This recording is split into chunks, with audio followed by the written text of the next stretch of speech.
নমস্কার বন্ধুরা, তোমাদের সবাইকে স্বাগতম অনলাইন স্টাডি আইটিআই চ্যানেলে। তো আজকে আমরা জানবো আরআরবি জেই সিলেকশন প্রসেস সম্পর্কে। এক ভাই আমাকে কমেন্ট করেছে যে স্যার এই আরআরবি জেই সিলেকশন প্রসেস সম্পর্কে বলার জন্য। ওকে, তো এই আরআরবি জেই সিলেকশন প্রসেস সম্পর্কে কিন্তু আজকে আমরা একটু জানবো। ওকে, তো চলো আমরা আরআরবি জেই যে সিলেকশন প্রসেস বলতে এডুকেশনাল কোয়ালিফিকেশন কী লাগবে এখানে সে সম্পর্কে আগে একটু ডিটেলসে জেনে নিই। ওকে, তো দেখো এর যে educational qualification, minimum educational qualification বিভিন্ন পোস্ট ওয়াইজ কিন্তু বিভিন্ন রকমের কিন্তু এখানে আমাদের এডুকেশনাল কোয়ালিফিকেশন কিন্তু লাগবে। ওকে, তো দেখো আমাদের প্রথম যে পোস্টগুলো তোমরা দেখতে পাচ্ছ জুনিয়র ইঞ্জিনিয়ার ডিজাইন, মানে প্রত্যেকটা একটু দেখে নিয়ে নাও, কারণ আমি যদি বলি প্রত্যেকটা পোস্ট তাহলে কিন্তু অনেক সময় লেগে যাবে, তো তোমরা একটু দেখে নাও। ওকে, তো দেখো এই যে সকল পোস্ট তোমরা দেখতে পাচ্ছ এই পোস্টগুলোর জন্য তোমাকে কি লাগবে, 3 ইয়ার্স ডিপ্লোমা ইন মেকানিক্যাল বা ইলেকট্রিক্যাল বা যে সকল আর কি চেয়েছে এখানে, এই সকলের মধ্যে যদি তোমার 3 বছরের যদি তোমার ডিপ্লোমা করা থাকে তাহলে এই যে পোস্টগুলো তোমরা দেখতে পাচ্ছ এই সকল পোস্টের জন্য কিন্তু তোমরা অ্যাপ্লাই কিন্তু করতে পারবে। ওকে, এই পর্যন্ত শেষ হয়ে গেল, এই পর্যন্ত আমাদের প্রত্যেকটা পোস্ট শেষ হয়ে গেল। যেগুলো আর কি এখানে কোয়ালিফিকেশন চেয়েছে 3 বছরের ডিপ্লোমা এবং আদার্স আরও কিছু হয়তো এখানে ডিপ্লোমার কথাই বলেছে, তো ডিপ্লোমা যদি তোমার করা থাকে তাহলে তুমি এই পোস্টের জন্য অ্যাপ্লাই করতে পারছো। এবং তারপরে দেখো তারপরে 40 নম্বর থেকে দেখো 40 নম্বর থেকে আমাদের কি চেয়েছে এখানে, এখানে চেয়েছে আমাদের 3 ইয়ার্স ডিপ্লোমা ইন মেকানিক্যাল আর ইলেকট্রিক্যাল। 3 বছরে আমাদের কি লাগবে, মেকানিক্যাল বা ইলেকট্রিক্যাল বা আরও যে সকল এখানে দেওয়া আছে এই সকল যদি ব্রাঞ্চে যদি তোমার 3 বছরের ডিপ্লোমা যদি করা থাকে তাহলে কিন্তু তুমি এখানে অ্যাপ্লাই করতে পারবে। ওকে, তো এখান থেকে 40 নাম্বার পোস্ট থেকে শুরু করে একদম কত নাম্বার দাঁড়াও দেখি, এদিকে 55 নাম্বার পোস্ট পর্যন্ত কিন্তু তুমি এখানে অ্যাপ্লাই করতে পারবে যে আর কি ওখানে কোয়ালিফিকেশন চেয়েছে সেই কোয়ালিফিকেশন অনুযায়ী। ওকে, তারপর 56 নম্বর থেকে দেখো 56 থেকে এখানে কি চেয়েছে, 3 years diploma in electrical and electronics, বাকিগুলো পড়ে নাও তাহলে কিন্তু তোমরা বুঝতে পারছো। দেখো এখানে 56 নম্বর 56 থেকে শুরু করে 56 থেকে শুরু করে 65 পর্যন্ত যা কোয়ালিফিকেশন চেয়েছে এখানে কিন্তু ডিটেলসে দেওয়া আছে, তোমরা দেখতেই পাচ্ছ।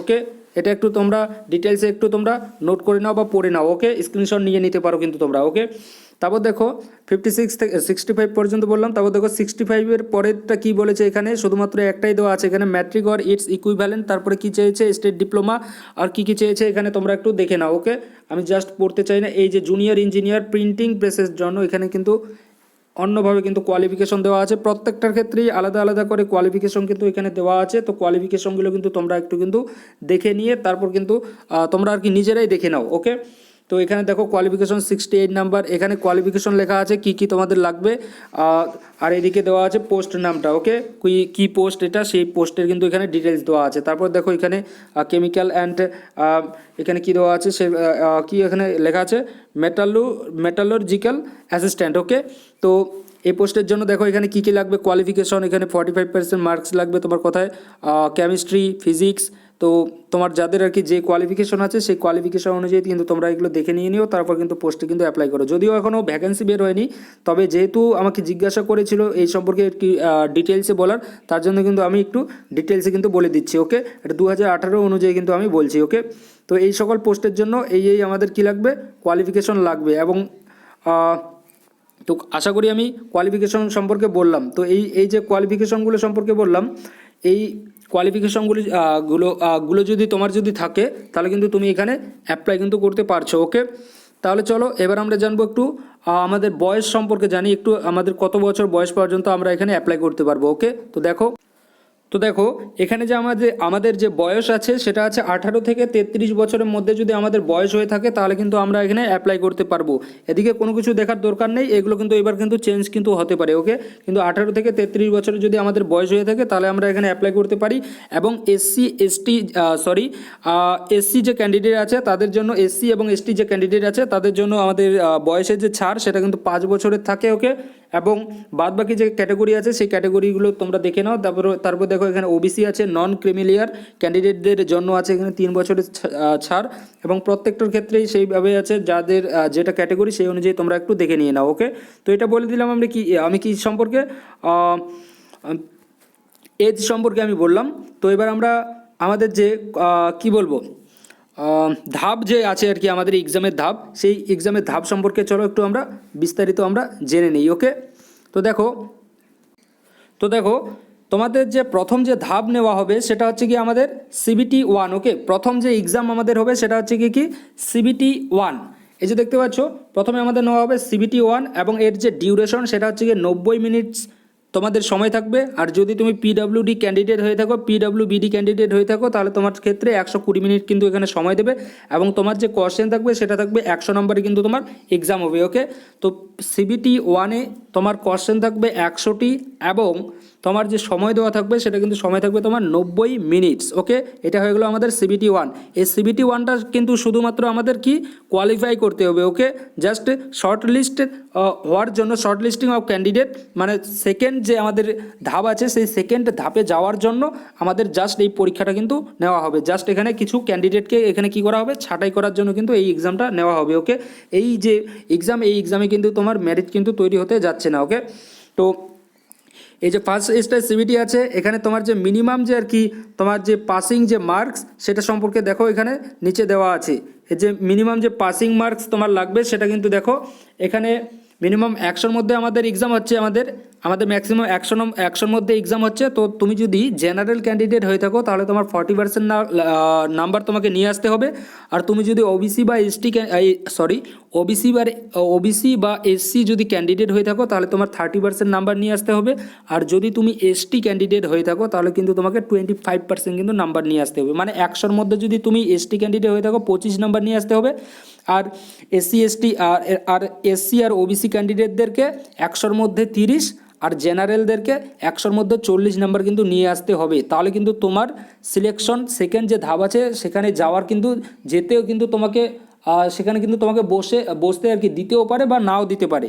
তবে তার জন্য কিন্তু তোমাকে আমি বলবো যে এই যে 40 নাম্বার যেটা দেওয়া আছে 40-এর আশায় কিন্তু বসে থেকো না, 40-এর কিন্তু বেশি নাম্বার নিয়ে আসার চেষ্টা করো। ওকে, মানে 40-এর যদি তুমি নিচে যদি নাম্বার নিয়ে আসো তাহলে কিন্তু তুমি কোনোভাবেই কিন্তু সেকেন্ড ধাপে কিন্তু যেতে পারবে না। ওকে, বাট 40 নাম্বার যদি নিয়ে আসো তাহলে কিন্তু তোমার একটা সম্ভাবনা আছে, কিন্তু সম্ভাবনাময় থেকে আর কি কোনো লাভ নেই। তার জন্য কিন্তু খাটতে হবে, তার জন্য তুমি এখন থেকে প্রিপারেশন নেওয়া শুরু করে দাও যদি তোমার স্বপ্ন সত্যি সত্যি হয়ে থাকে। ওকে, তো 40-এর বেশি নাম্বার নিয়ে আসার চেষ্টা করো যাতে তোমার সিলেকশন হয় সেইভাবে। ওকে, তারপর দেখো আর যে বাদ বাকিগুলো আছে সেগুলো দেখো, এখানে যা আছে এখানে রিল্যাক্সেশন 2% সেইভাবে কিন্তু তোমরা এখানে পেয়ে যাবে। বাদ বাকি ওটা আমি এত লক্ষ্য করলাম না। ওকে, যাই হোক, এখানে দেখো একটু সিলেবাসটা সম্পর্কে দেখে নিই। সিলেবাসটা হচ্ছে আমাদের ম্যাথামেটিক্স থেকে থাকছে কোশ্চেন। ম্যাথামেটিক্স থেকে দেখো এই চ্যাপ্টারগুলো আমাদেরকে পড়তে হবে। ওকে, এই চ্যাপ্টারগুলো আমাদেরকে ম্যাথামেটিক্স থেকে পড়তে হবে। তারপর জেনারেল ইন্টেলিজেন্স অ্যান্ড রিজনিং থেকে আমাদের কোশ্চেন আসবে এই সিবিটি ওয়ানে। কোন কোন চ্যাপ্টার দেখো, এই চ্যাপ্টারগুলো কিন্তু আমাদের এক্সামে আসবে। ওকে, এই আর কি টপিক থেকে আমাদের এক্সামে কিন্তু কোশ্চেন আসতে পারে। তারপরে দেখো জেনারেল অ্যাওয়ারনেস যে আছে, এই জেনারেল অ্যাওয়ারনেস থেকে দেখো এই যে টপিকগুলো দেওয়া আছে এই টপিকগুলো থেকে আসতে পারে। এবং জেনারেল সায়েন্স যে আছে, জেনারেল সায়েন্স থেকে আমাদেরকে কী কী পড়তে হবে, 10th স্ট্যান্ডার্ডের যে সিবিএসসির যে সিলেবাস আছে, 10th স্ট্যান্ডার্ড এর সিবিএসসির যে সিলেবাস, সেই সিলেবাস অনুযায়ী কিন্তু আমাদেরকে পড়তে হবে কোন কোন সাবজেক্ট, ফিজিক্স, কেমিস্ট্রি এবং লাইফ সায়েন্স। ফিজিক্স, কেমিস্ট্রি এবং লাইফ সায়েন্স যে সাবজেক্টগুলো আছে এই 3টা সাবজেক্ট কিন্তু আমাদেরকে সিবিটি ওয়ানের জন্য পড়তে হবে। আর অবশ্যই কিন্তু আমাদেরকে সিবিএসসির যে সিলেবাস আছে সেই সিলেবাস অনুযায়ী কিন্তু আমাদেরকে পড়তে হবে। আর যেটা আর কি আমাদের লেভেল হবে সেটা হচ্ছে কি 10th স্ট্যান্ডার্ড। ওকে, এই জেনারেল সায়েন্সের জন্য। এবার প্রত্যেকটা যে আমাদের মানে মার্কস যে কত কী বলবো, ম্যাথামেটিক্স এবং রিজনিং বা জেনারেল অ্যাওয়ারনেস বা জেনারেল সায়েন্স এগুলোর যে মার্কস আর কি কত করে আছে সেগুলো একটু দেখে নিই সাবজেক্ট ওয়াইজ। দেখো ম্যাথামেটিক্স যে আছে, ম্যাথামেটিক্সে আমার কোশ্চেন আসবে 30টি। ওকে, মার্কস ফর সিলেকশন স্টেজ ওয়ানে মানে আমার যে মার্কস থাকবে আর কি, একটি কোশ্চেনের নাম্বার 1 নাম্বার করে থাকবে। তো 30টি কোশ্চেন থাকবে মানে কত নাম্বার থাকবে আমার 30টি কোশ্চেন থাকবে মানে আমার কত নাম্বার থাকবে 30 নাম্বার। তো 30 নাম্বার থাকছে। এবং রিজনিংয়ে আমাদের কয়টি কোশ্চেন থাকছে, 25টি কোশ্চেন থাকছে। ওকে, 25টি কোশ্চেন থাকছে 25 নাম্বারের। তারপর জেনারেল অ্যাওয়ারনেস থেকে 15টি কোশ্চেন থাকছে 15 নাম্বারের। জেনারেল সায়েন্স থেকে 30টি কোশ্চেন থাকছে 30 নাম্বারের। এবং আমাদের যে টোটাল নাম্বার হচ্ছে গিয়ে 100 নাম্বার কিন্তু আমাদের এক্সাম হচ্ছে 100 মার্কের। ওকে, 100টি কোশ্চেন থাকছে 100 নাম্বারের। ওকে, এবং সময় থাকছে আমাদের 90 মিনিট। তো সেইভাবে কিন্তু আমাদেরকে কি করতে হবে, প্রিপারেশন নিতে হবে। যদি স্বপ্ন সত্যি সত্যি যদি তোমার হয়ে থাকে তাহলে কিন্তু তোমাকে প্রিপারেশন কিন্তু অবশ্যই নিতে হবে। ওকে, তাহলে কিন্তু তুমি অবশ্যই তুমি এখানে কিন্তু জিততে পারবে। ওকে, তো এই যে সিবিটি ওয়ান, এই সিবিটি ওয়ান হওয়ার পরে আমাদের কি হবে ভাই, সিবিটি ওয়ান হওয়ার পরে আমাদের হবে সিবিটি টু, সিবিটি টু হবে। ওকে, সিবিটি টু দেখো আমাদের কত মিনিটের এখানে সময় থাকবে, সময় থাকবে আমাদের 120 মিনিট। ওকে, একজন সাধারণ ক্যান্ডিডেটদের সময় থাকবে 120 মিনিট। ওকে, 120 মিনিট, এবং তোমার যে নাম্বার অফ কোশ্চেন থাকবে মানে কোশ্চেনের যে সংখ্যা থাকবে 150টি, টোটাল 150টি কোশ্চেন এখানে সিবিটি টুতে আসবে, এবং তোমার সময় থাকবে 120 মিনিট। ওকে, এবং এখানে সিলেবাসটা একটু দেখে নাও। দেখো এখানে সিলেবাসে কি কি আছে, জেনারেল অ্যাওয়ারনেস। দেখো এখানে তোমাকে জেনারেল অ্যাওয়ারনেস থেকে তোমাকে কোশ্চেন ধরবে, এই টপিকগুলো তোমাকে পড়তে হবে। এখানে যা যা টপিক আছে এই টপিক তোমাকে পড়তে হবে জেনারেল অ্যাওয়ারনেস থেকে। তারপর ফিজিক্স অ্যান্ড কেমিস্ট্রি তোমাকে পড়তে হবে 10th স্ট্যান্ডার্ড সিবিএসই সিলেবাস। ওকে, এর আগে আমরা কি দেখেছি, সিবিটি ওয়ানে আমাদেরকে সিবিটি ওয়ানে কী কী ছিল, ফিজিক্স ছিল, কেমিস্ট্রি, ফিজিক্স, তারপরে কেমিস্ট্রি, তারপরে বায়োলজি ছিল। ওকে, মানে লাইফ সায়েন্স যেটা আমরা বলি, তো লাইফ সায়েন্স বা বায়োলজি একই হয়ে থাকে। তো ফিজিক্স, কেমিস্ট্রি আর বায়োলজি ছিল আমাদের সিবিটি ওয়ানে, বাট সিবিটি টুতে কী হলো, ফিজিক্স আর কেমিস্ট্রি শুধু পড়তে হচ্ছে, বায়োলজি কিন্তু আমাদেরকে পড়তে হচ্ছে না। ওকে, আপ টু 10th স্ট্যান্ডার্ড যে সিলেবাস আছে আমাদের সিবিএসসির, সেই সিবিএসসির সিলেবাস অনুযায়ী কিন্তু তোমাকে এখানে পড়তে হবে। ওকে, তারপর দেখো basic of computers and application, basic of computer application এই সাবজেক্ট থেকে তোমার কোশ্চেন আসবে। তারপর basic of environment and pollution control থেকে কিন্তু আমাদের কী আসবে, কোশ্চেন আসবে। তারপর টেকনিক্যাল অ্যাবিলিটিস থেকে কিন্তু আমাদের কোশ্চেন আসবে। ওকে, এবং এখানে যে অ্যানেক্সার এতে তোমাদেরকে দেখিয়ে দিলাম সেই যে পোস্টগুলো আছে সেই পোস্ট অনুযায়ী এতই কিন্তু তোমাদেরকে এই টেকনিক্যাল অ্যাবিলিটি থেকে কিন্তু তোমাদের কি আসবে, কোশ্চেন আসবে। ওকে, তো তোমার যে ব্রাঞ্চ সেই ব্রাঞ্চের প্রতি কিন্তু তোমাকে ফোকাস রাখতে হবে। ওকে, সিলেবাস অনুযায়ী। তারপর দেখো এখানে এই যে সিবিটি টু আছে, এই সিবিটি টু এর সাবজেক্ট ওয়াইজ কত করে মার্কস থাকছে। ওকে, কতটি মানে কয়টা করে আর কি কোশ্চেন থাকছে এবং কত নম্বরে মার্কস থাকছে তোমরা একটু দেখে নাও। দেখো এখানে সিবিটি টুতে আমাদের জেনারেল অ্যাওয়ারনেস থেকে 15টি কোশ্চেন থাকছে 15 নম্বরের। তারপর ফিজিক্স কেমিস্ট্রি থেকে আমাদের 15টি কোশ্চেন থাকছে 15 নম্বরের। তারপর basic of computers and application থেকে আমাদের 10টি কোশ্চেন থাকছে 10 নম্বরের। তারপর basic of environment and pollution control থেকে আমাদের 10টি কোশ্চেন থাকছে 10 নম্বরের। তারপর টেকনিক্যাল অ্যাবিলিটিস থেকে আমাদের কত নম্বর থাকছে, 100 নম্বর থাকছে, এবং মানে 100টি কোশ্চেন থাকছে 100 নম্বরের। ওকে, তারপর তাহলে আমাদের কতগুলো হলো, মানে আমাদের থাকছে 150টি কোশ্চেন কত নম্বরের, 150 নম্বরের, এবং আমাদের যে সময় দেওয়া আছে আমাদের 120 মিনিট। আমাদেরকে 120 মিনিটের মধ্যে 150টা কিন্তু কোশ্চেন আমাদেরকে করতে হবে। ওকে, প্রত্যেকটাই আমাদের কি হবে, এই যে এমসিকিউ টাইপের কিন্তু আমাদের কোশ্চেনগুলো হবে। ওকে, আমাদের এমসিকিউ টাইপের কোশ্চেন হবে এবং আমাদের 150টি কিন্তু কোশ্চেন মানে থাকছে। ওকে, এবং এখানে কি বলেছে সিবিটি টুতেও কিন্তু এখানে একটা আর কি ক্রাইটেরিয়া দিয়ে দিয়েছে এলিজিবিলিটি, মানে এর থেকে যদি তুমি কম নাম্বার নিয়ে আসো তাহলে কিন্তু কোনো রকমই তোমার চান্সেস নেই। বাট এই যে নাম্বারটা আছে এই নাম্বার যদি নিয়ে আসো তাহলে তোমার একটা চান্সেস আছে। বাট আজকের দিনে দাঁড়িয়ে বলবো যে এই নাম্বারে কিন্তু কারো কিন্তু সিলেকশন হয় না। ওকে, দেখো ইউআরের ক্ষেত্রে এখানে 40% বলেছে, আর ওবিসি আর এসসি ক্যান্ডিডেট যারা আছো তাদের ক্ষেত্রে 30% বলেছে, আর এসটি ক্যান্ডিডেট যারা আছো তাদের ক্ষেত্রে 25% বলেছে। ওকে, তো এই যদি নাম্বার যদি তোমরা নিয়ে আসো তাহলে তোমরা কোয়ালিফাই করবে জাস্ট। ওকে, তো এটাই ছিল।